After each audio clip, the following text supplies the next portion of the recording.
आमिर साहब, बिल्कुल ठीक कहा कंटेनर आप। आबाद के हालात ज़रा बताइएगा, क्योंकि हुकूमत तो कह रही है कि भाई एहतजाज नाकाम हो गया है और आवाम ने मुस्तरद कर दिया है पाकिस्तान तहरीक इंसाफ को, और कोई नहीं निकली उतनी बड़ी तादाद आवाम की जितनी कि एक्सपेक्ट की जा रही थी। आप क्या कमेंट करेंगे? कंटेनर का जो है ना सारा अहवाल आपको सामा इकबाल ने बता दिया, और एहतशाम बशीर ने केपी के और लाहौर से भी बता दिया गया सारा सब कुछ। अब असल मसला ये है कि हुकूमत भी कामयाब है और पीटीआई भी कामयाब है। अच्छा। हुकूमत इसलिए कामयाब है कि हुकूमत हमेशा कामयाब रहती है, और हिज़्ब इख्तिलाफ लोगों को लेके वहां से केपी से तो पूरे पंजाब के संगम पे मौजूद है। लेकिन जो खुद पंजाब है, जो पीटीआई का गढ़ भी है, इसमें कोई शक नहीं है, वोटर सपोर्टर भी हैं, लेकिन वहां से उनकी क़यादत गायब है। तो फिर वर्कर मौजूद हैं, लेकिन फिर सपोर्टर भी मौजूद नहीं है। क्योंकि होता ही है कि मिलजुल के होता है। आपने देखा होगा सलमान अकरम राजा ने कल सुबह एक वीडियो बनाई, वो अपनी गाड़ी में अकेले निकले हुए थे लाहौर के विजिट के ऊपर। हालांकि होना ये चाहिए था कि वो एक जुलूस लेके निकलते, और जो भी प्लानिंग थी उनकी कि जी हाँ इतने हैं। अब शेर अफजल मरवत भी तो कह रहे हैं ना कि मेरा भाई जुलूस लेके निकला हुआ और मैं पार्टी हाई कमान के ऑर्डर के तहत इस्लामाबाद में मौजूद हूँ और यहाँ ज्वाइन करूंगा।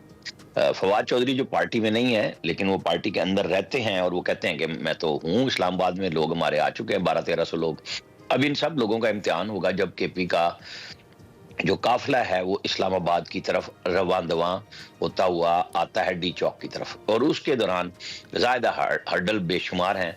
और चूंकि इमरान खान की अहलिया भी मौजूद हैं, तो वो लोगों के एक जज्बाती वाबस्तगी हो जाती है कि देखें जी लीडरशिप मौजूद है। तो वहाँ अली अमीन उसको लीड भी कर रहे हैं, लेकिन चूंकि रात बेगम बुशरा खुद कंटेनर पे आई, तो जो लोग ये कह रहे हैं कि वो सियासत में नहीं है, घरेलू खातून है, तो दो चीजें बिल्कुल। अब गलत हो गई। एक ये ये कि वो सियासत में है, ऐसे ही जैसे बेगम कुलसूम नवाज आई थी, ऐसे ही जैसे बेगम नुसरत भुट्टो आई थी। मुस्तकबिल का फैसला उनका रवैया बताएगा कि वो बेगम कुलसूम नवाज वापस घर चली गई थी अपने शौहर को रिलीज कराने के बाद, कि उनको वो सऊदी अरब पहले ले गई थी, और उसके बाद वो कभी सियासत में नजर नहीं आई कहीं पे। बेगम बुशरा का पता चलेगा, वो कंटेनर पे भी गई।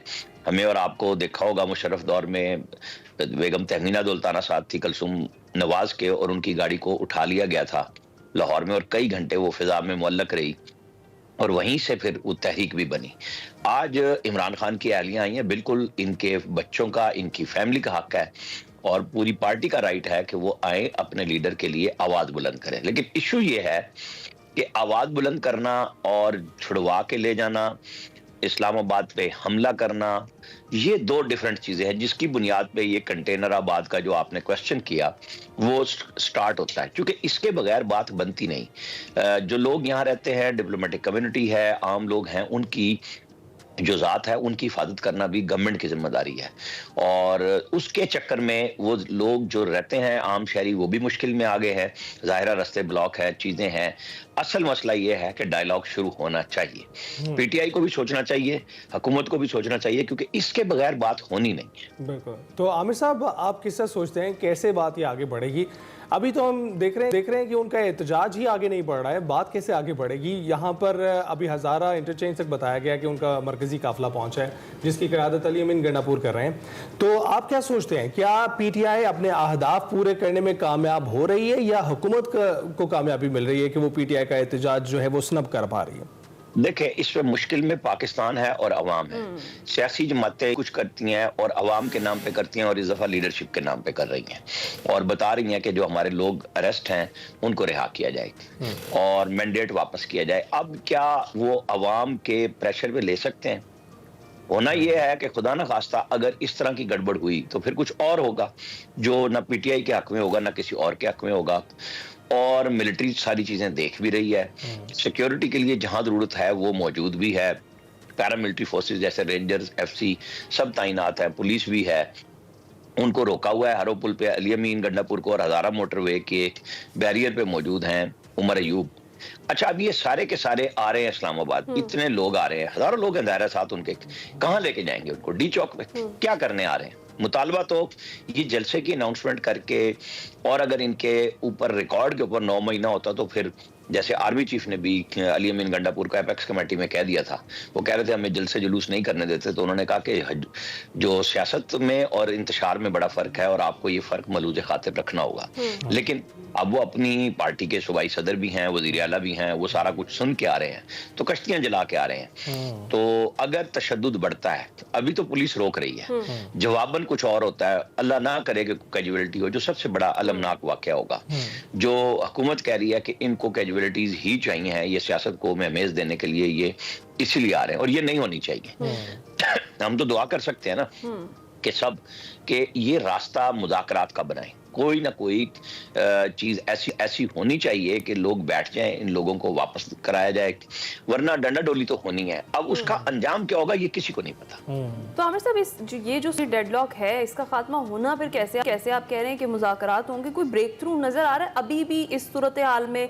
जिस तरह से अभी हम देख रहे हैं कि जो धावा बोलने की तैयारी की जा रही है पाकिस्तान तहरीक इंसाफ की जानिब से, जिस तरह से वो ऑलरेडी कह भी चुके हैं, और गवर्नमेंट जो है वो आगे से तैयार है, वो और इसहाकडार ने जो मौक़िफ़ अपनाया कि ये एहतजाजी सियासत नहीं है, ये कोई सोची समझी साजिश के तहत आते हैं, और जब भी किसी अहम शख्सियत ने इस्लामाबाद आना होता है किसी दौरे पे और उसका ऐलान किया जाता है, और फिर पाकिस्तान तहरीक इंसाफ अपने एहतजाज की कॉल दे देती है। इस पर आप क्या कहेंगे?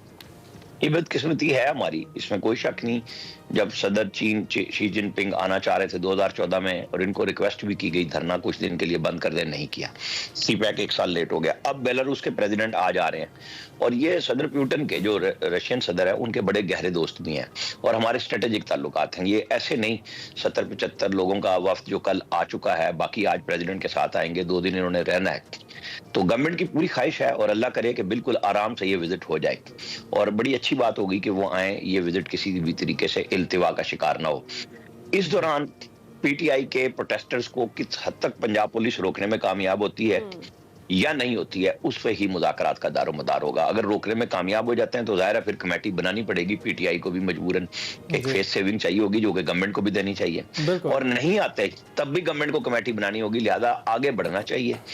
प्रेशर बिल्कुल मौजूद है, लेकिन प्रेशर के साथ हुकूमतों का काम होता है, क्योंकि आ तो अपने पाकिस्तानी रहे हैं, उसके अंदर कोई खुदा न खास्ता गड़बड़ करने वाले अनासिर मौजूद हुए, लाइन फोर्सेस एजेंसीज का और उनका आपस में मुठभेड़ हो गया तो बहुत नुकसान होगा, और ये नहीं होना चाहिए। बिल्कुल नहीं होना चाहिए। आमिर साहब, आप कह रहे हैं कि अवाम का ख्याल नहीं रखा जा रहा। यहाँ पीटीआई कहती है कि वो अवाम के हकूक के लिए निकली है, और हुकूमत कह रही है कि वो अवाम का तहफ़्फ़ुज़ कर रही है। अवाम का ख्याल तो रखा जा रहा है। देखें, 3 मुतालबात हैं उनके कि इमरान खान समेत उनकी पार्टी के जितने लोग हैं उनको रिहा किया जाए, उनका मैंडेट वापस किया जाए, 26वीं तरमीम वापस की जाए। इसके अलावा तो चौथा पॉइंट कोई नहीं है इसके अंदर। अगर अवाम का ख्याल हो फिर ये बड़ी सख्त बात होगी। तो अली अमीन गंडापुर इस जुलूस की क़यादत क्यों कर रहे हैं? वो कुर्रम में क्यों नहीं गए, जहां खून बहा गया है? 70 से ज्यादा लोग इस वक्त तक शहीद हो चुके हैं 2 फिरका वाराना लड़ाइयों में। क्या अली अमीन गंडापुर का काम नहीं था कि वो सब कुछ छोड़ के वहां बैठ जाते? अगर अवाम का ख्याल है तो सबसे पहले उस सूबे की जिम्मेदारी इनके ऊपर है जिसके ये चीफ एग्जीक्यूटिव हैं। वहां कश्तो खून हो रहा है, वहां तो ये नहीं पहुंच रहे। डेरा इस्माइल खान जहां से गवर्नर भी हैं, आईजी केपी भी हैं, वहां ये शाम में जा नहीं सकते। आम आदमियों का कह दिया गया है कि आप थानों के और उधर के रुख ना करें, वहां पे लोगों को पकड़ा जाता है, किडनैप किया जाता है, पैसे लिए जाते हैं। तो ये आम आदमी का तो तब होता है कि जी हमने खैबर पख्तूनख्वा में 11 साल के अंदर ये काम कर दिया। 11 साल में इन्होंने ये किया है कि यूनिवर्सिटियों की जमीनें बेचने पे आ गए हैं, नए मेडिकल कॉलेज या यूनिवर्सिटियां बनाना तो दूर की बात है, उनको चलाना इनके लिए मुश्किल हो गया, पैसे नहीं है, कर्जे इनके 11 साल पहले 90 अरब थे, अब 1100 अरब रुपए से ऊपर हो चुके हैं। और बताने को क्या प्रोजेक्ट किए इन्होंने, ये मसाइल हैं। ये कर देते ना तो फिर ये अवाम की बात करते हुए बहुत अच्छे लगते हैं। सही है, बहुत शुक्रिया आमिर लियास राना साहब, सीनियर तज्ज़ियाकार हमारे साथ मौजूद थे। ओवरऑल जो पॉलिटिकल सिचुएशन है उस पर हम बात कर रहे थे कि आगे हालात क्या बनने वाले हैं। देखते हैं जी, पुलिस कामयाब होती है हमारी इनको रोकने में, एहतजाजियों को, या फिर डी चौक पहुंचने में पाकिस्तान तहरीक इंसाफ कामयाब होती है, तो वक्त ही बताएगा।